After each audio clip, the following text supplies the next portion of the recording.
Ngapa? Begadang. Wah, ya. Udah kan? Yuk. Hah? Yuk. Udah. Kok ikannya? Hah? Kok ikannya? Biasanya begitu.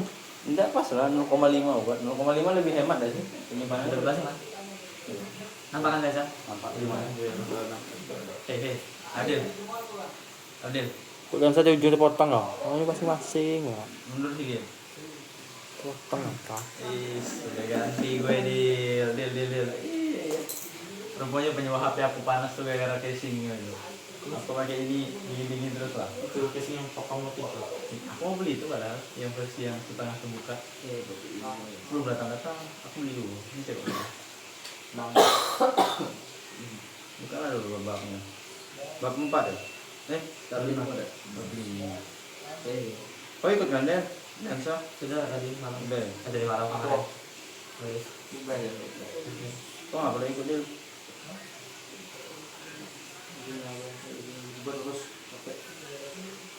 Ya kau Reng. Dia itu emang ikut dah atau gimana? Dia ikut. Saya pula lagi enggak kan? Menyajikan Dia gimana? sonate. Enggak. Bohong.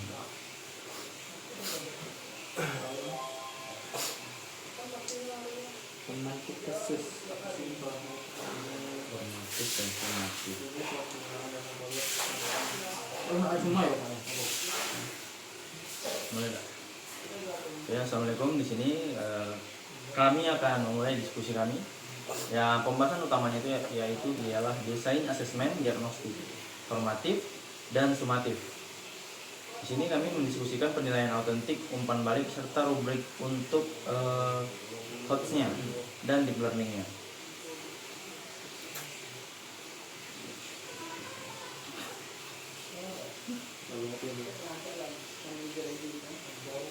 Tidak ada ya sumatif. Oke, di sini ada pemantik kasus untuk membuka diskusi pada hari ini, yaitu yang dimana untuk kelas 5 fase C. Guru kelas 5 di sini menjalankan proyek kampanye hemat air. Murid membuat poster kampanye, namun penilaiannya hanya berdasarkan bagus atau tidak bagus dan nilai akhir.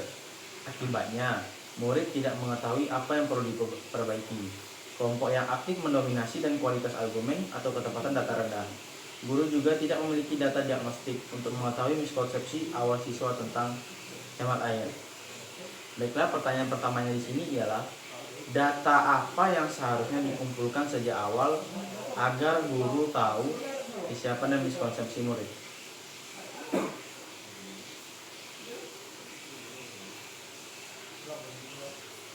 Kamu dulu. Udah, Temanya aja sama. iya deh. Kayak soal itu sama gitu. Awalnya. Iya. Yo, tamu Soal Beda. beda sih ya. Kamu tuh dakwaan mirip. Mirip. Karena pembahasannya ini ibaratnya 1, 2, 3, 4, 5, 6. Ini bakal berkaitan terus. Data awal yang kita ambil itu kita melakukan observasi mengenai kasus air, bisa air hujan atau yang lain. Kita lihat data awal atau apa namanya, akibat terjadinya kenapa itu selokannya bisa tersumbat gitu.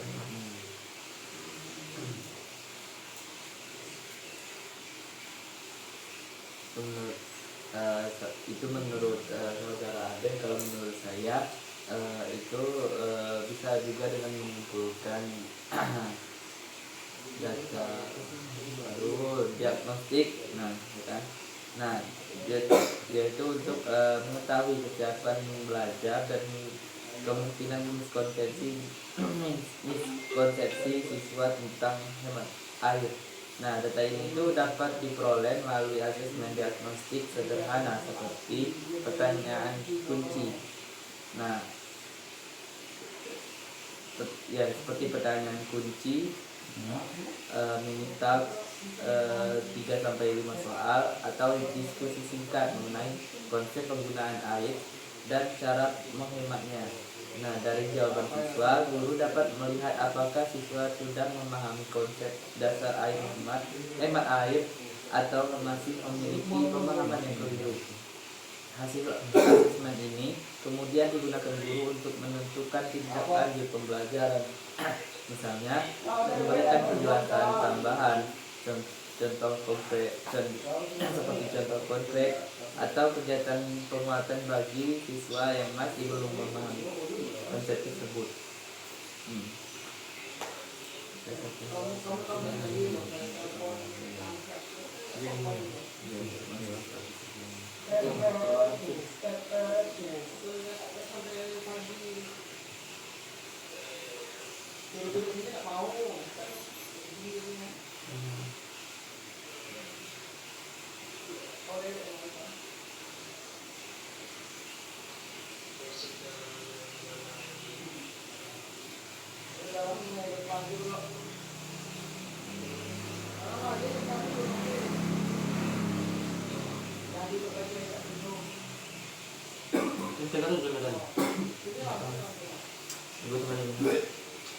Kalau menurut saya ya, proyek kampanye hemat air itu menurut saya sebenarnya kita kalau misal jadi guru ya nggak perlu terlalu banyak mengumpulkan data di awal pembelajaran, karena sekali lagi seperti pembahasan yang kemarin, ini murid kelas 5, dia masih SD, tapi menurut saya kelas ini sudah mampu. Jadi pada umumnya itu mereka sudah sering mendengar tentang pentingnya menghemat air baik di mana-mana, baik dari pelajaran sebelumnya, dari ocehan orang tua, ocehan masyarakat, atau terus dari sosial media. Nah, karena itu kan menurut saya nih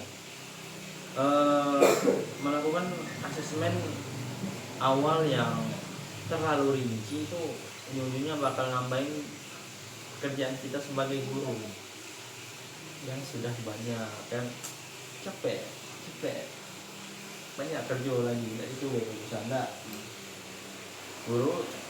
Jadi kalau kita tuh sebagai guru banyak yang diurus, dari administrasi lah, perangkat pembelajaran lah, mengoreksi tugas lah, kegiatan-kegiatan sekolah lainnya lah. Jadi kalau setiap proyek harus diawali dengan asesmen, pengumpulan data ke setiap murid secara detail, waktu itu bakal berkurang, jadi nggak efektif kalau menurut saya. Selain itu, tujuan utama dari proyek membuat poster menurut saya lebih kepada melatih kreativitas murid dan kemampuan mereka bekerja sama dengan kelompok. Selama mereka mampu membuat poster yang menarik dan menyampaikan pesan hemat air, sudah cukup baik untuk tingkat sekolah dasar. Jadi menurut saya, murid itu bisa belajar secara langsung melalui proses kegiatan proyek tersebut tanpa harus melalui tahap asesmen awal yang terlalu formal. Ketika mereka berdiskusi dengan teman kelompoknya, mereka akan sering bertukar pengetahuan dan memperbaiki pemahaman satu sama lain. Dengan kata lain, proses belajar bisa terjadi secara alami melalui interaksi antar murid. Jadi nggak usah terlalu banyak asesmen awal. Adil, kamu.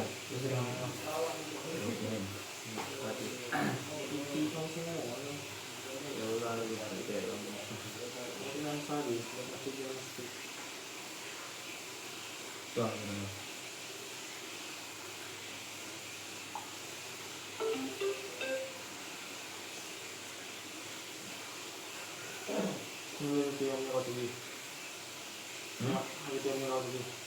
Apa ya? Iya betul ambil itu.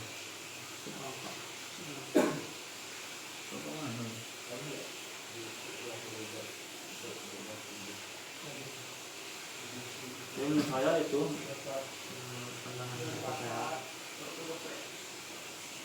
saya justru melihat masalah utama dalam kasus ini adalah kurangnya perhatian terhadap kualitas pemahaman murid sejak awal.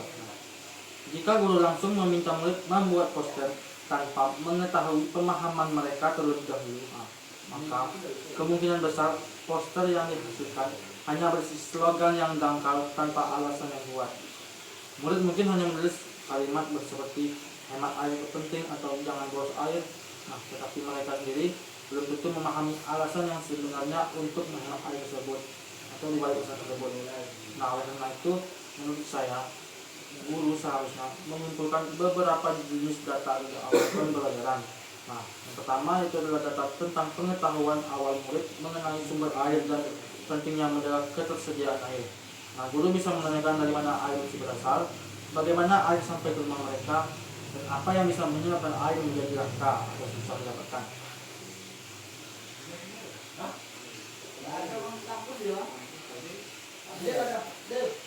Baik, untuk pertanyaan seperti ini akan membantu guru mengetahui apakah murid benar-benar memahami konsep dasar tentang air. Nah, yang kedua adalah data mengenai kemampuan murid dalam menyampaikan alasan atau argumen. Dalam proyek kampanye, kemampuan memberikan alasan sangat penting karena pesan yang disampaikan harus didukung oleh fakta atau penjelasan yang masuk akal. Nah, guru dapat minta murid menuliskan satu alasan mengapa masyarakat perlu menghemat air. Dari jawaban tersebut, guru bisa melihat apakah murid mampu berpikir secara logis atau masih memberikan jawaban yang sangat umum. Dan terakhir yang ketiga adalah data mengenai kemampuan literasi murid, khususnya dalam memahami informasi. Guru dapat memberikan teks pendek tentang masalah kekurangan air di beberapa daerah seperti itu. Lalu meminta murid menjelaskan kembali isi teks tersebut dengan data-data sendiri. Nah, cara ini dapat membantu guru mengetahui apakah murid mampu memahami informasi yang nantinya akan mereka gunakan dalam membuat poster kampanye.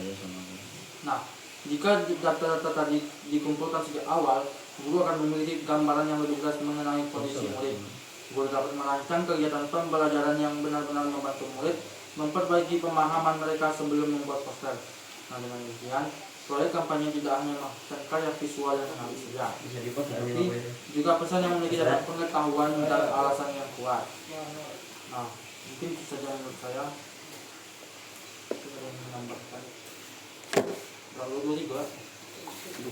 Hah? Dia mau yang kirim tuh kalau lagi dalam ngomong apa. Udah buat naskahnya. Apa? Lo air. Lo air. Kau nya. Oh, di lo air dulu. Suka distro itu. Potongan. Dari yang terakhir. Yang terakhir. Yang terakhir. Yang ini ya. Diskusi kelompok yang paling terakhir. Jadi kan, karena dari awal saya bilang tidak perlu terlalu detail, dan itu guru sebenarnya tidak perlu membuat asesmen tuh. Saya juga berpikir proses belajar tidak selalu harus dimulai dari pengukuran kemampuan murid secara formal. Murid bisa saja belajar langsung melalui kegiatan proyek yang diberikan oleh guru. Ketika mereka membuat poster dan berdiskusi dengan teman sekelompoknya, mereka saling bertukar pengetahuan dan memperbaiki pemahaman masing-masing. Dengan cara ini, pembelajaran dapat berlangsung secara alami tanpa harus melalui tahap pengumpulan data yang formal di awal kegiatan. Siapa dulu? Cantik tak?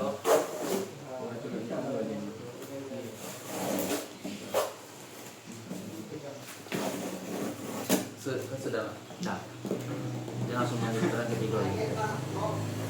Nah, kalau jika dilihat dari sisi nilai moral dan religius, mengetahui pemahaman awal murid juga sangat penting. Air merupakan salah satu nikmat yang diberikan oleh Tuhan kepada manusia, sehingga manusia diajarkan untuk tidak menggunakan air secara berlebihan.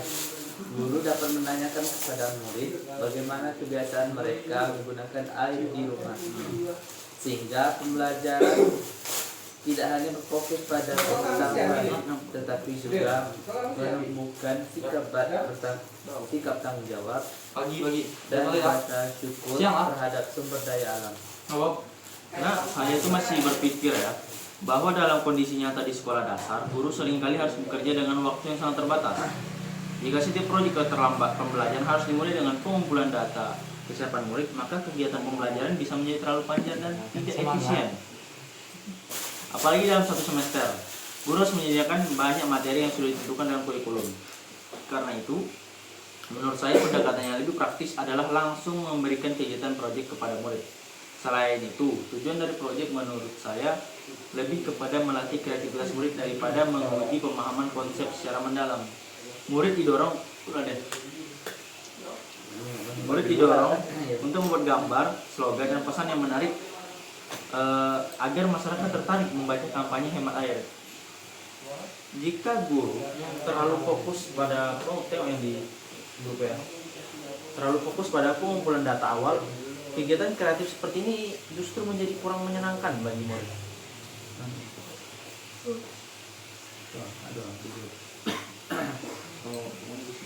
Nah, kalau menurut saya pendapat Rahmat tadi memang ada benarnya. Tetapi menurut saya guru tetap membutuhkan data sederhana untuk mengetahui kesiapan murid. Misalnya guru meminta murid menuliskan 3 kebiasaan hemat air yang mereka lakukan di rumah. Dari jawaban tersebut, guru sudah bisa mengetahui apakah murid tersebut benar-benar memiliki kesadaran tentang penggunaan air atau hanya sekedar mengetahui teori saja. Itu kalau menurut saya. Nah, kalau menurut saya Mas Arjen, jika kita ingin proyek pembelajaran benar-benar bermakna, nah maka guru tidak bisa hanya mengandalkan asumsi bahwa murid sedang memahami materi tersebut. Pembelajaran yang baik harus didasarkan pada data tentang kondisi awal murid. Dengan mengetahui pemahaman awal mereka, guru dapat merancang kegiatan yang benar-benar membantu murid memperbaiki pengetahuannya. Selain itu, pengumpulan data awal juga penting untuk memastikan bahwa setiap murid memiliki kesempatan belajar yang sama. Jika guru tidak mengetahui perbedaan kemampuan murid sejak awal, maka kemungkinan besar hanya murid yang lebih aktif yang akan mendominasi diskusi kelompok tersebut. Sementara murid yang kurang percaya diri saja hanya mengikuti tanpa benar-benar memahami materi yang dipelajari. Sudah.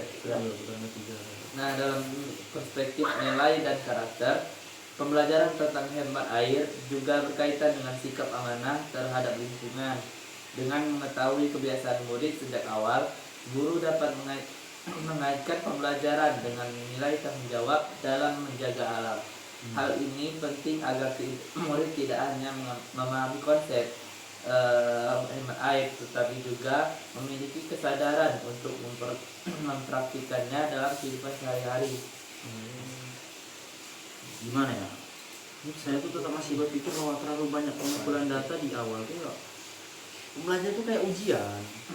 Murid mungkin menjadi fokus pada menjawab pertanyaan guru daripada menikmati proses belajar yang sebenarnya. Dalam kegiatan proyek seharusnya murid diberi kebebasan untuk berkreasi dan mengeksplorasi ide mereka sendiri tanpa merasa sedang diuji. Selain itu, tidak semua murid memiliki kemampuan akademik yang sama. Jika guru terlalu menekankan asesmen awal, sebagian murid mungkin merasa kurang percaya diri karena takut jawabannya salah. Hal ini justru bisa mengurangi semangat mereka untuk berpartisipasi dalam kegiatan proyek.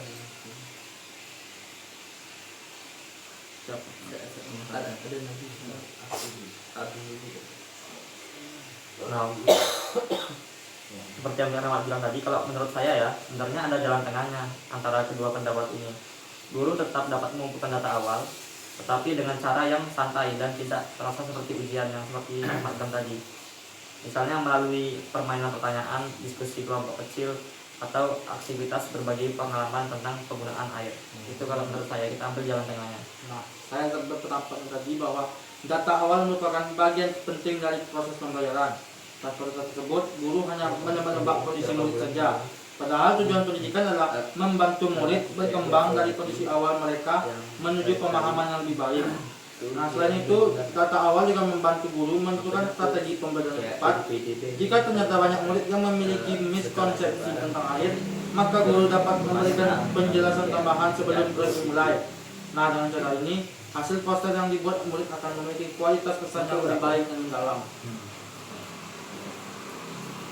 Nah, betul. Nah, dari sisi pembentukan karakter, pengumpulan data awal juga dapat menjadi sarana refleksi bagi murid. Ketika mereka diminta menceritakan kebiasaan menggunakan air, mereka mulai menyadari apakah selama ini sudah menggunakan air dengan bijak atau belum. Kesadaran seperti ini merupakan langkah awal untuk menumbuhkan sikap peduli terhadap lingkungan.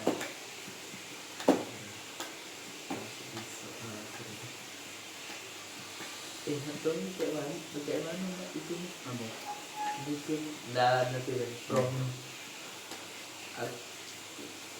Gimana ya? Rob tongkol. Saya berpikir tuh kalau pemahaman murid itu bisa berkembang selama proses pengerjaan proyek berlangsung.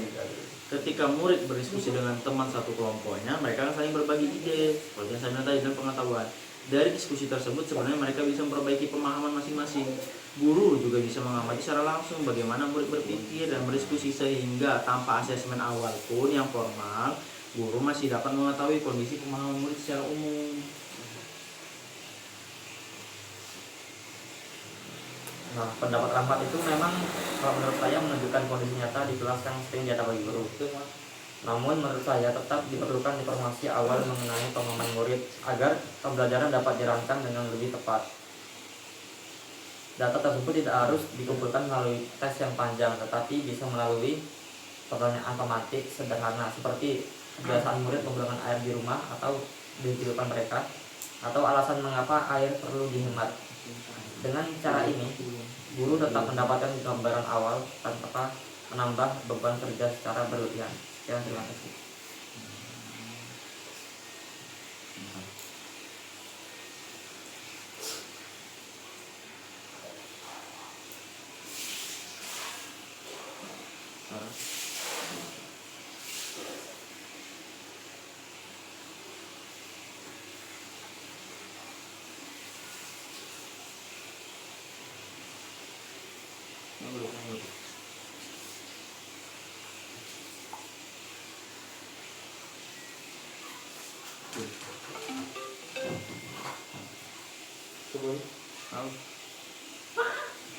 Nah, saya melihat bahwa tanpa adanya data awal tersebut, guru akan kesulitan mengetahui apakah murid benar-benar memahami konsep yang sedang dipelajari.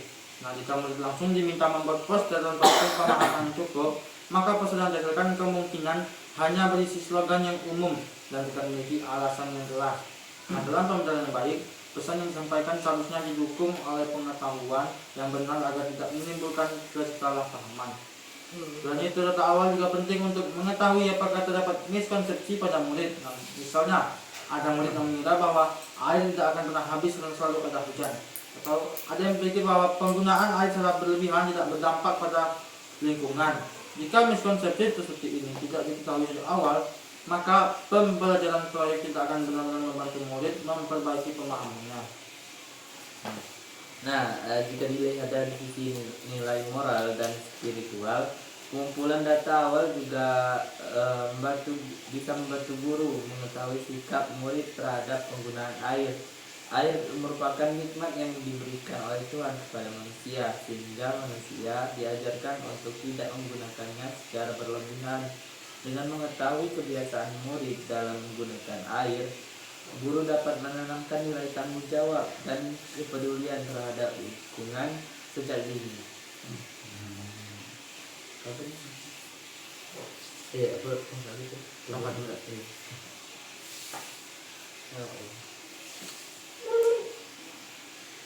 Jadi maksud kalian tuh data tuh harus ada dari awal gitu. Iya. Supaya apa?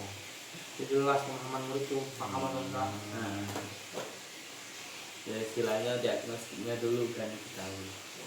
Jadi itu gunanya jadi maksudnya. Nggak bisa kayak kita namanya guru mungkin nggak mungkin juga tahu muridnya nggak.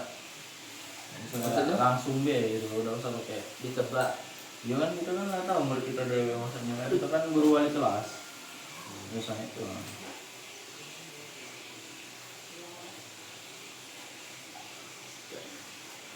Jujur boleh gitu sih. Nah, tapi Mas kalau misalkan ini tidak boleh. Kalau misalkan kan kita itu kan setiap tahun berganti murid kan. Nah itu kan bagaimana tuh menurut saudara Rahmat?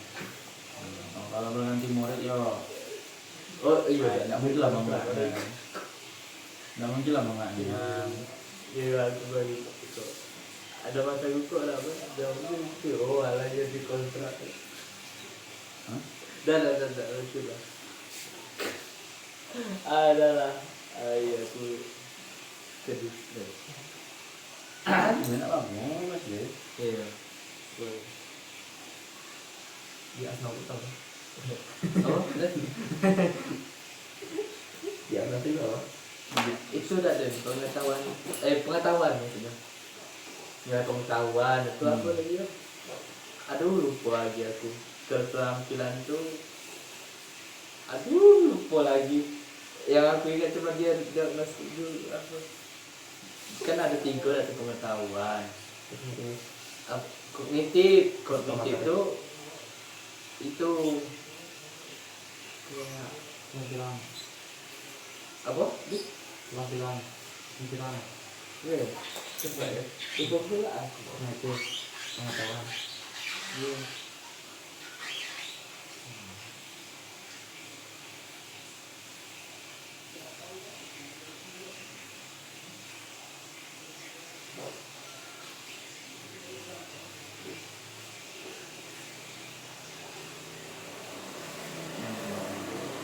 Oke, kita mungkin bakal bahas yang pertanyaan kedua di sini. Nah, Ya, tapi itu yang bagus yang kayak ini yang gitu. pertanyaan kedua. Misalnya nanti kau kasih bisa kalian bukan dampak dan bisa aku baca masih. Nah, Ini kau bagi kan? iya. Banyak ya tugas kita pelajaran, kalau sedikit ya 2 lembar nih. Ini yang terima loh. Jadi di sini bagaimana desain asesmen formatif yang memberi umpan balik selama proses, bukan hanya nilai akhir. Jadi maksudnya bagaimana seharusnya asesmen formatif itu yang berumpan balik selama proses.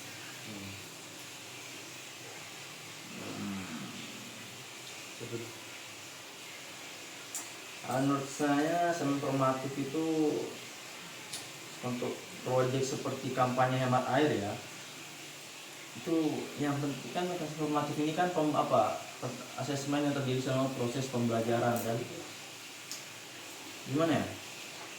Karena ini dia proyek, menurut saya itu tidak perlu lah pakai umpan balik selama proses, karena itu justru menyita waktu dan tenaga, waktu saya dan tenaga murid. Jadi kalau setiap tahap harus diperiksa, guru harus belajar mandiri tanpa terlalu banyak campur tangan guru. Kalau banyak tahap yang diperiksa, guru bakal kelelahan dan pekerjaan yang itu jadi terbengkalai. Lagi pula, murid juga harus belajar mandiri tanpa terlalu banyak campur tangan guru. Kalau kita melatih pembelajaran mandiri itu. Nah, selama akhirnya bisa dinilai, saya rasa itu sudah cukup. Penilaian akhir tetap bisa menunjukkan mana kelompok yang bagus dan mana yang tidak.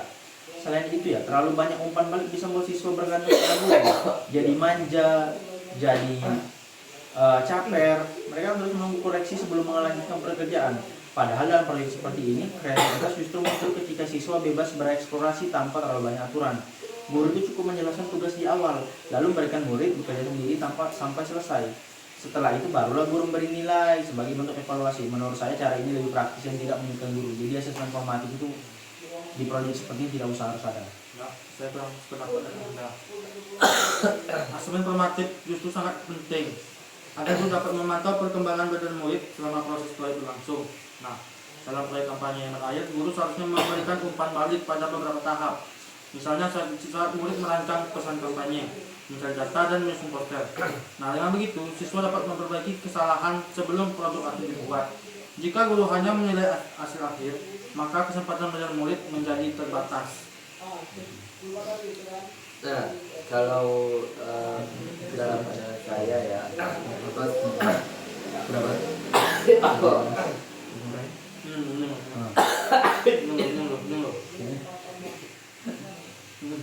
Gatal terbawa aku.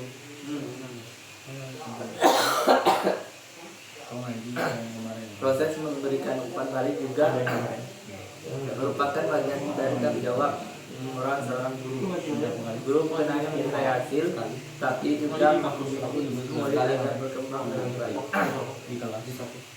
Ketika guru memberikan arahan selama proses, murid belajar memperbaiki diri dan membangun nilai tanggung jawab. Hal ini sejalan dengan nilai-nilai pendidikan yang menekankan pembinaan karakter dan kesadaran untuk melakukan kebaikan. termasuk menjaga air sebagai amanah dari Tuhan. Nah, saya melihat ada sisi yang bisa dipahami dari kedua belah pihak ini atau kedua pandangan tersebut. Memang benar bahwa guru memiliki keterbatasan waktu, tapi asesmen formatif tetap diperlukan agar pembelajaran lebih bermakna. Solusinya adalah membuat asesmen formatif yang sederhana dan terstruktur. Misalnya menggunakan checklist atau pertanyaan refleksi singkat pada setiap tahap proyek. Guru tidak harus memberikan penjelasan yang panjang, cukup komentar singkat yang membantu murid memperbaiki pekerjaannya. Nah, dengan cara ini guru tetap dapat memantau perkembangan murid tanpa merasa terbebani secara berlebihan.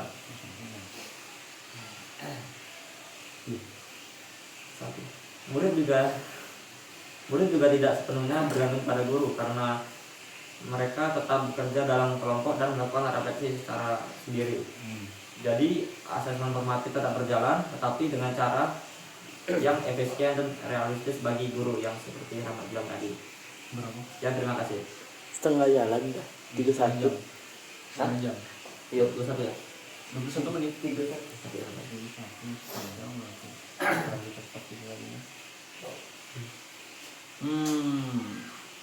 Menurut saya ya tetap saja asesmen formatif itu terlalu banyak tahapannya. Jadi kalau setiap langkah harus diberi umpan balik, guru itu gimana ya, malah jadi pengawas proyek saja. Dalam praktiknya kan guru itu juga punya banyak kelas dan tugas lain.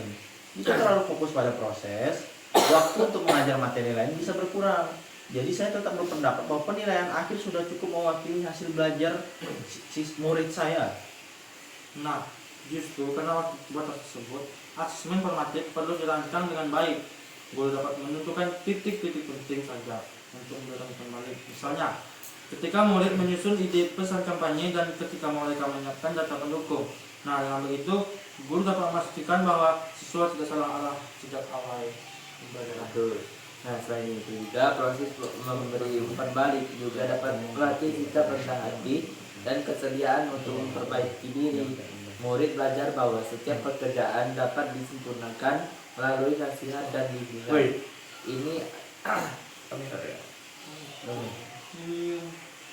Ini adalah nilai penting dalam pendidikan karena manusia memang belajar melalui proses perbaikan yang terus menerus.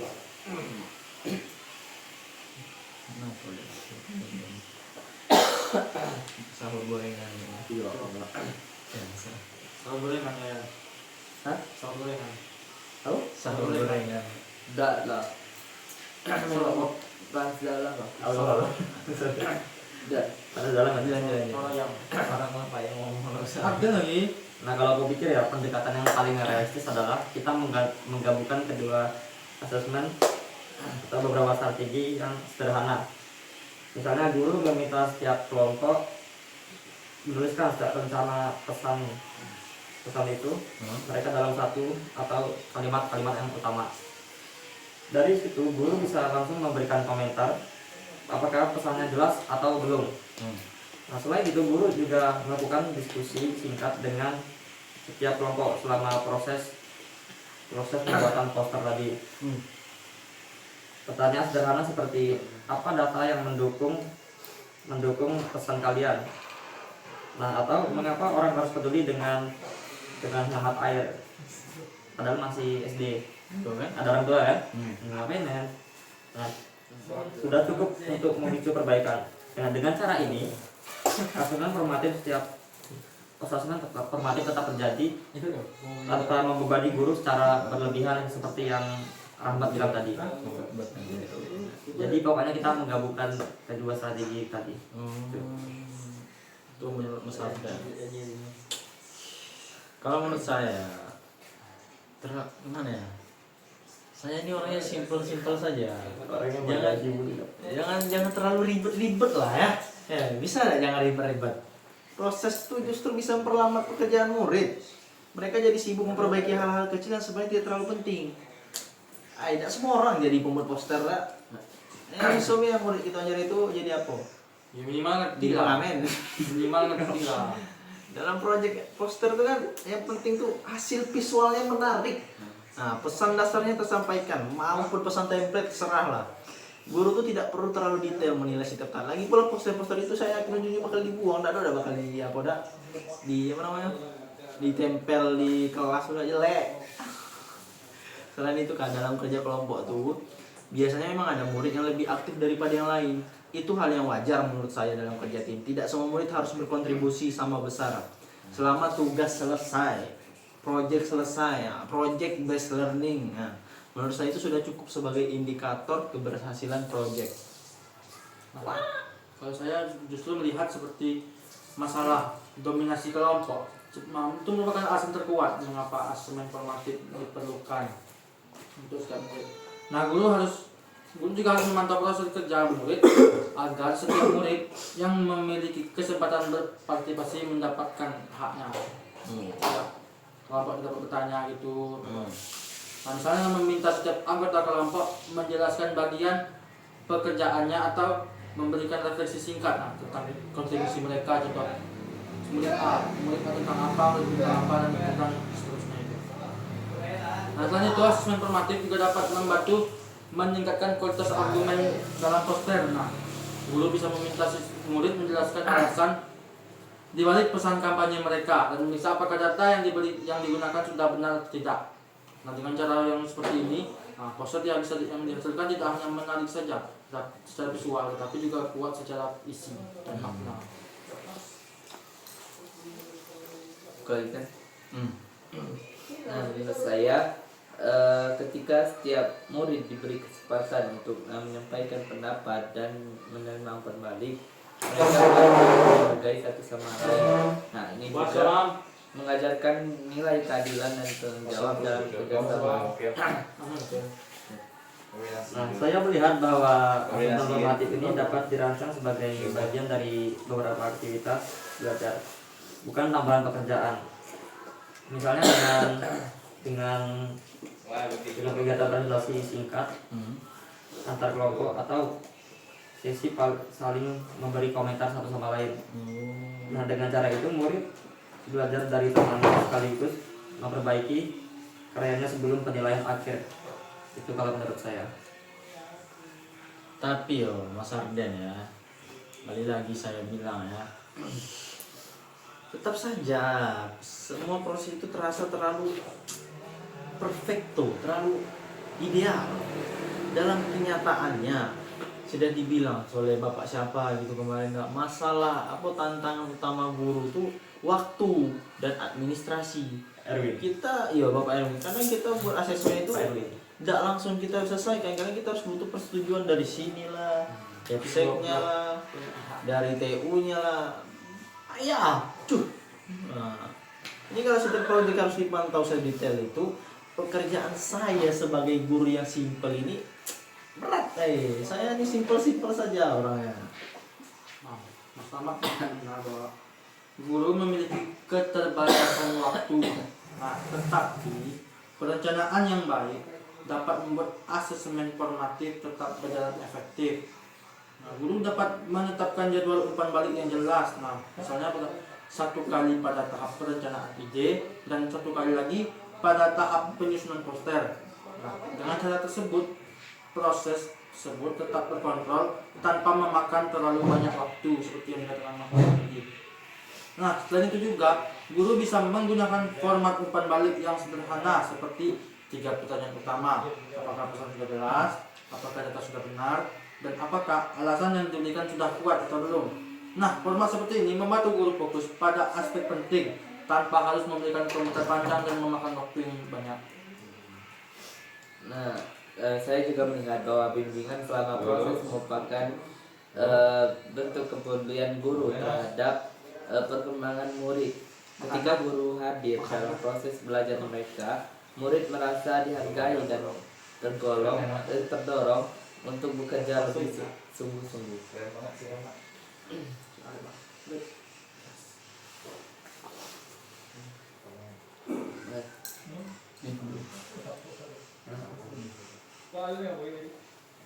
Menurut saya ya, kunci dari asesmen formatif adalah keseimbangan antara efisiensi dan kualitas pembelajaran.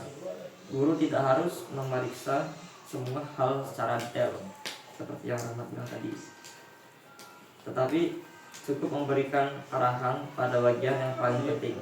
Habis itu Dengan demikian, buat bab 6. murid tetap mendapatkan bimbingan yang mereka butuhkan. Buat bab 6 kapan? Boleh malam. Pendekatan ini juga membantu murid memahami bahwa belajar adalah proses yang bertahap. Mereka tidak hanya mengejar nilai akhir, tetapi juga memikirkan, memperbaiki pemahaman mereka sepanjang proyek yang berlangsung. Itu kalau menurut saya. Gimana ya? Sebelum puaskan kamu.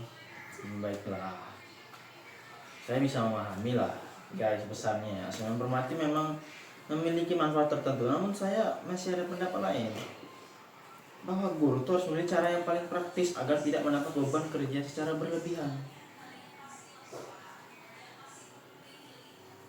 Nah, mungkin saya setuju bahwa efisiensi itu sangat penting. Nah, tetapi kualitas pembelajaran harus tetap menjadi prioritas utama kita sebagai guru atau calon guru. Nah, asesmen formatif membantu guru memastikan bahwa murid-murid benar-benar memahami pesan kampanye yang mereka buat, seperti yang poster yang mereka buat tadi.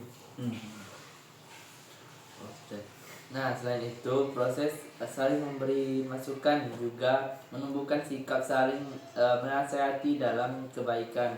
Murid belajar bahwa memperbaiki pekerjaan adalah bagian dari usaha menjadi pribadi yang lebih baik.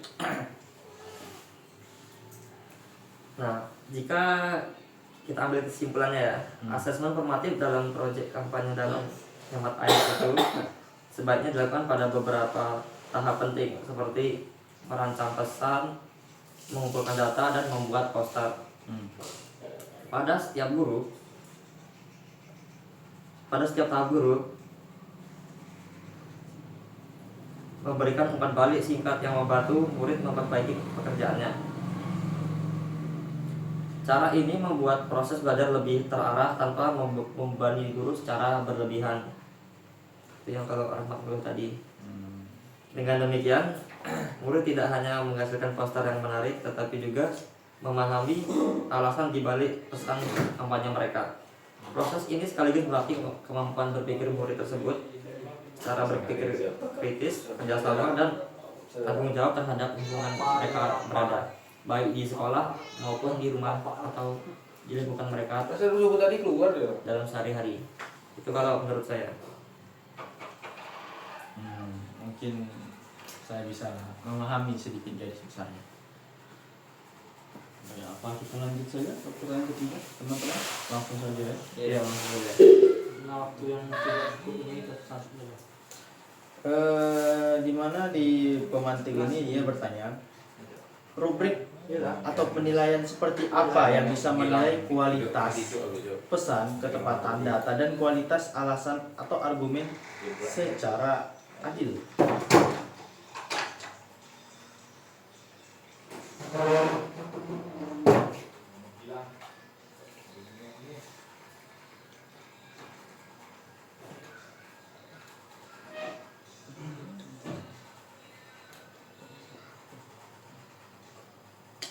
Menurut saya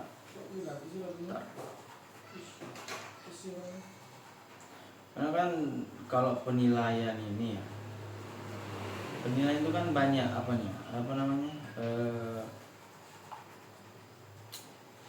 banyak bisa dinilai, tak harus dari situnya saja. Rubrik penilaian sebenarnya tidak perlu terlalu rinci seperti asesmen formatif tadi. Cuman kalau masalah asesmen formatif saya sudah mulai paham lah ya, kenapa harus dibuat praktis tapi bisa rinci. Tapi kalau menurut saya rubrik ini kan dari awal kan proyek seperti poster kampanye hemat air. Guru biasanya sudah bisa melihat secara langsung mana karya yang bagus dan mana yang elek. Nah, kalau rubrik dibuat ini udah ping baru ya.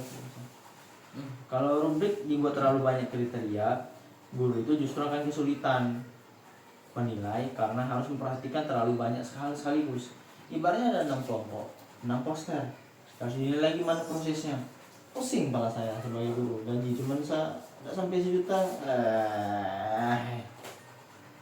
Lagi pula ya, murid SD itu belum tentu memahami rubrik yang terlalu kompleks. Yang mereka tahu poster itu terlihat menarik. Kalau tidak mentok-mentok, kalau ada yang pintar dak, oh ini pesannya bagus nih, mudah dipahami, pasti kami bagus.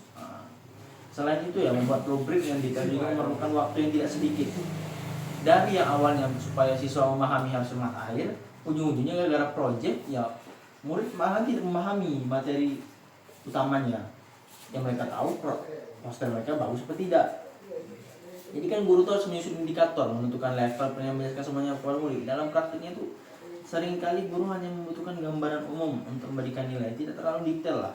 Selama pesan kampanye sudah ada, baik itu template maupun hasil dari pemikiran murid, terserah. Dan poster tidak rapi menurut saya ya, penilaian sederhana itu sudah cukup. Terlalu banyak kriteria justru bisa membuat proses penilaian menjadi lebih rumit dan dari yang seterusnya. Karena ya, kalau emang rumit-rumit itu di ujian nanti lah. Bisa nanti ujian dihapuskan, tapi disuruh buat project baru saya akan bertindak seperti yang seharusnya. Tapi kalau untuk semata-mata setiap hari mapel-mapel yang setiap hari, tak perlu lah. Pusing murid. Hemat air udah, matikan keran, selesai. Ya, payahnya.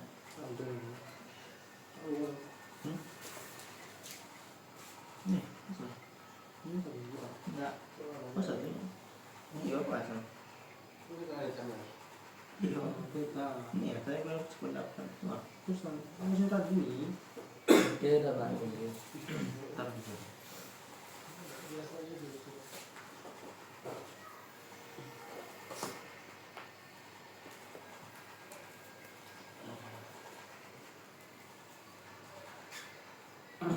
Terus itu apa sih? Masuk muka.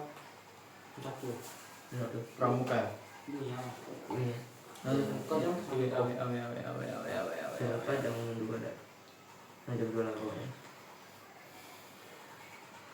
Ini masalah udah ya. Nah, saya kurang setuju dengan pendapat Mas Rahmat dengan pandangan tersebut. Karena rubrik yang jelas justru sangat penting agar penilaian lebih adil dan transparan.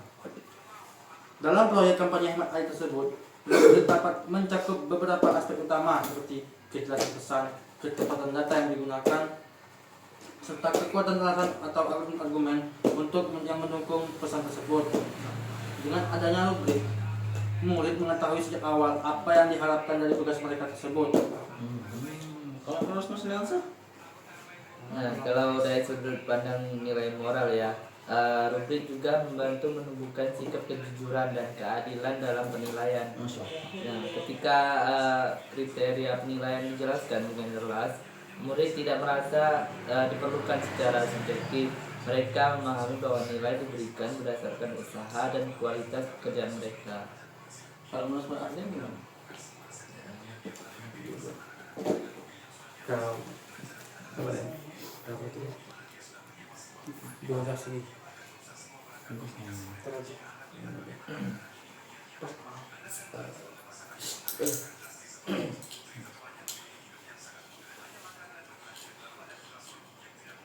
Nah, kalau menurut saya melihat bahwa rubrik memang perlu ada, tetapi harus dibuat sederhana dan mudah dipahami oleh murid SD. Misalnya, rubrik terdiri dari 3 aspek utama, yaitu kualitas pesan kampanye, ketetapan data yang digunakan, dan apa itu? Dan kekuatan alasan atau argumen. Setiap aspek dapat memiliki beberapa tingkatan pencapaian seperti sangat baik, cukup, dan perlu perbaikan. Dengan cara ini, guru tetap memiliki panduan yang jelas dalam menilai. Sementara murid juga memahami apa yang harus mereka perhatikan saat membuat poster. Rubrik tidak perlu terlalu panjang, tetapi cukup fokus pada hal-hal yang benar-benar penting dalam proyek tersebut. Itu menurut saya. Tapi gimana ya Mas Arden? Saya itu tetap merasa kalau rubrik itu seringkali hanya menjadi formalitas saja dalam penilaian. Pada akhirnya, guru itu tetap menggunakan penilaian subjektif atau penilaian mandiri dia berdasarkan kesan dia terhadap karya-karya poster murid tersebut. Nah, menurut saya justru rubrik tersebut membantu mengurangi subjektivitas tersebut. Nah, ketika kriteria sudah jelas, guru mungkin menilai berdasarkan indikator yang sama untuk semua murid ke guru tersebut. Ian Yesha.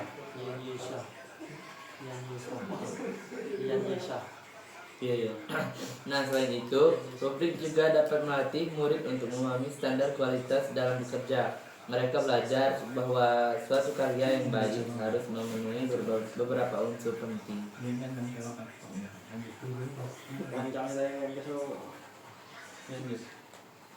Menurut saya, rubrik itu dapat dirancang dengan bahasa yang simpel agar mudah dipahami oleh murid. Misalnya, pada aspek pesan kampanye di kriteria sangat baik dapat dijelaskan sebagai pesan yang jelas, mudah dipahami dan mengajak orang-orang untuk bertindak. Sementara pada tingkat yang lebih rendah, pesan mungkin masih kurang jelas atau belum memberikan ajakan yang kuat. Pada aspek data, guru dapat menilai apakah informasi yang digunakan murid benar dan relevan dengan tema hemat air. Dengan demikian, rubrik tidak hanya menilai tampilan poster tetapi juga kualitas isi yang disampaikan oleh murid tersebut dalam kampanye tadi. Sekian, terima kasih. Mana ya? Menurut saya tuh di tingkat SD itu terlalu banyak penilaian gitu ya. Karena terlalu banyak aspek penilaian ini juga bisa membingungkan murid. Mereka mungkin lebih fokus pada memenuhi kriteria daripada menikmati proses membuat poster. Contohnya saja, kalau kalian dikatakan jika aktif kalian mendapatkan nilai, seperti yang dikatakan profesor. Kalian aktif, apakah kalian memang ingin tahu atau karena memang memenuhi nilai tersebut? Pasti jujur saja 70% dari mahasiswa yang di kelas kita pasti karena ingin memenuhi kriteria aspek penilaian tersebut. Nah, tetapi ini karena kita mahasiswa, kita paham. Coba kalau murid SD, maksud pasti kalian tuh bingung yang ada. Nah juga, karena gimana ya? Mereka mungkin kita kan maunya tuh mereka tuh menikmati saja lah proses membuat poster. Padahal tujuan proyek ini kan untuk melatih kreativitas mereka. Selain itu ya, tidak semua murid itu memiliki kemampuan yang sama dalam mencari data atau menyusun argumen. Jika rubrik terlalu menekankan hal-hal tersebut, yang ada murid kemampuan akademiknya lebih rendah. Yang lebih rendah tuh maksud saya itu bisa merasa tertinggal. Misal ada murid yang memang kita nggak boleh bilang tapi bodoh, nah, itu bisa merasa tertinggal. Dalam kondisi seperti itu, penilaian sederhana menurut saya justru lebih bijak. Kita nih gitulah, jadi supaya jadi murid yang guru yang pengertian. Nah, saya paham apa yang disampaikan oleh Mas Rahmat. Tapi rubrik justru dapat membantu siswa tersebut untuk memahami bagaimana membuat karya yang lebih baik. Guru tidak harus membuat kriteria yang terlalu sulit, yang dikatakan seperti Mas Aden tadi harus simpel saja. Yang penting adalah memberikan panduan dasar tentang bagaimana menyampaikan pesan yang jelas dan didukung oleh alasan yang benar. Nah, mungkin dan itu juga rubrik juga dapat membantu guru memberikan umpan balik yang lebih spesifik. Nah, contohnya seperti jika data yang digunakan siswa kurang tepat, guru dapat menunjukkan bagian tersebut berdasarkan kriteria rubrik. Nah, dengan begitu murid tahu bagian mana yang perlu yang akan diperbaiki. Yuk, kecoba ya. Aku ada paket. Del, gantilah paket aku, Del. Mungkin itu murid kan bukan bodoh, Mak. Bisa jadi muridnya kita analogikan sebagai ikan. Ikan yang ditaruh di daratan. Seakan-akan mereka itu tidak bisa ngambil makanan di atas pohon.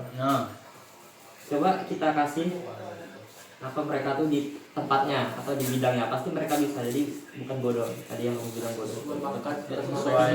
Bakat tuh. Kalau saya mah tidak peduli. Kalau dalam mata pelajaran saya dia tidak mampu, ya bodoh saja, jangan terlalu banyak alasan. Jadi itu pure bodoh. Iya, saya ini kamu tahu kalau saya ini dulu dijuluki murid Ayana Koji. Jadi semua hal saya, menggambar saya bisa, ini saya bisa semua. Jika saya bisa, kenapa sih orang tidak bisa? Bisa, wow. Gimana ya? Kalau begitu ya, mungkin rubrik itu bisa dibuat, tetapi sebenarnya sederhana lah, agar ini membebani saya dan juga murid saya. Ya tidak, Mas Amil? Yes, I know. Aku jempolnya aku. Oh baik. Iya. Boleh lah. Hah? Iya. Tapi Ini 5 menit lagi ya. yo itu kan sebenarnya Aku. ya Baliknya kan. dapat ya Aman. dapat lagi.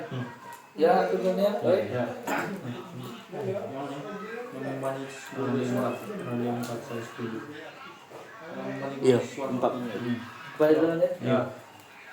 Nah, saya setuju bahwa kesederhanaan sangat penting. Nah, tetapi rubrik tetap harus mencakup seluruh aspek dari tujuan pembelajaran. Nah, dalam proyek kampanye hemat air tersebut, aspek tersebut dapat meliputi kejelasan pesan, kekuatan informasi, dan kekuatan alasan. Nah, dari ketiga aspek ini berkaitan langsung dengan kemampuan siswa dalam menyampaikan gagasan secara bertanggung jawab. Nah, selain itu juga setiap aspek dapat memiliki deskripsi yang jelas agar guru dan siswa memiliki pemahaman yang sama tentang standar penilaian. Dengan begitu, penilaian menjadi lebih objektif dan dapat dipertanggungjawabkan di kemudian hari. Gimana ya? Kalau dilihat dari saya ini memang tipe orang yang cuek, tapi saya orangnya kalau saya masih jadul.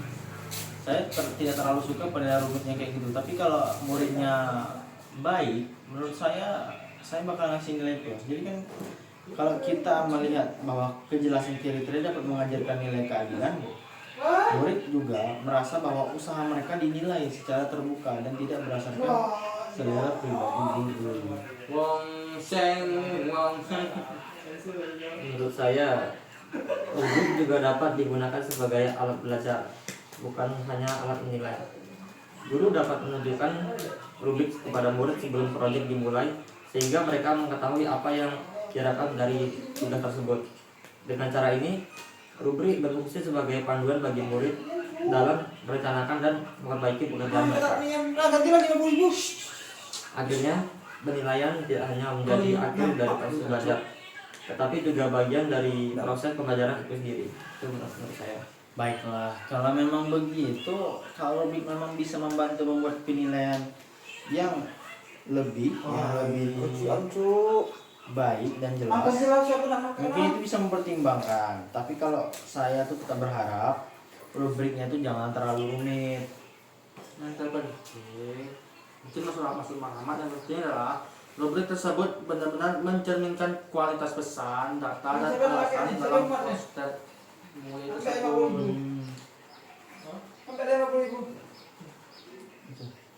Nah, mungkin dengan begitu,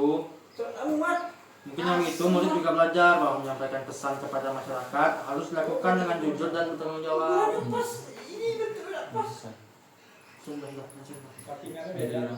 Jika dirangkum,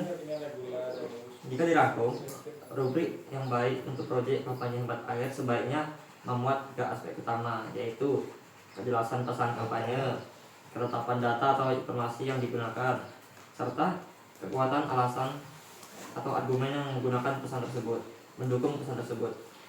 Setiap aspek memiliki beberapa tingkat pencapaian yang dijelaskan dengan sederhana.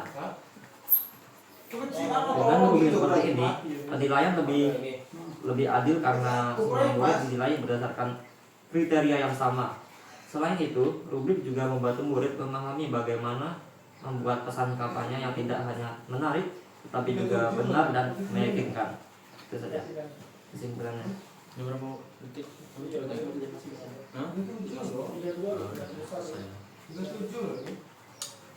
Berarti ya inti kalian ngomong ini asesmen formatif itu perlu, rubrik juga perlu. Tapi yo karena sekarang nih banyak proyek, menurut saya tuh perlu, tapi buatlah sederhana, jangan terlalu rumit, cukup sederhana saja, apalagi mereka masih kelas 5 SD. Berarti memang rubrik perlu dan asesmen formatif perlu supaya kita mengetahui cara, kalau kita kita perlu asesmen formatif supaya kita tahu pendalaman siswa, kita perlu rubrik supaya kita tahu cara melakukan asesmen formatif. Iya berarti kan? Mungkin saya kurang lebih memahami. Oke, matikan tolong Ali.